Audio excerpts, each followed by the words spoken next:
Welcome back to the tense series. This is chapter 12. Today we learn the future perfect tense. Sam has a big exam next month. He has made a plan and he is going to stick to it. He makes a promise to himself.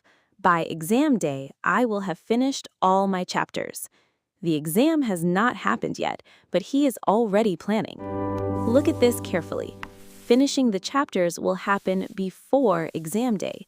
By the time exam day comes, it will already be done.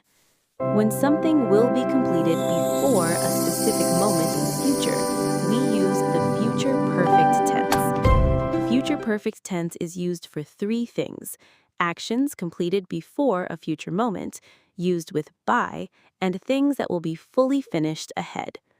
The formula is subject, then will have, then the past participle.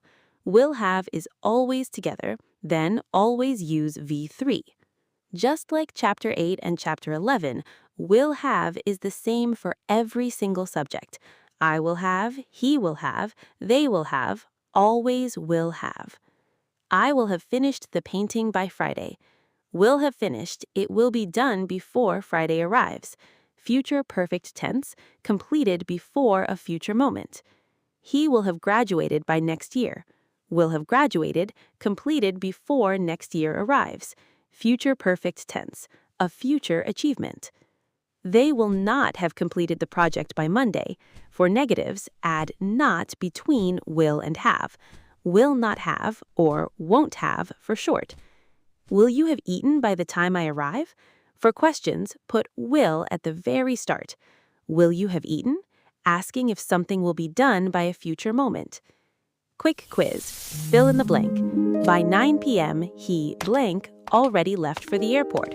Is it will have, will be, or has? Think carefully.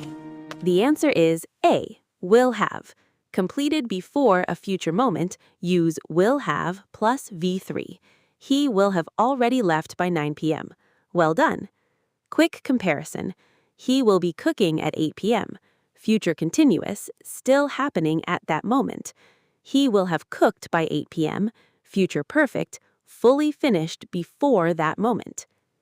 Let's recap the future perfect tense. Completed before a future moment, will have done. Will have plus V3, same for everyone, always. Next in this series, future perfect continuous tense. It is the final tense group, almost at the finish line. Only 2 chapters left. You are so close. If this helped you, give it a like. Subscribe so you never miss a chapter. Comment your quiz answer below. I will check it.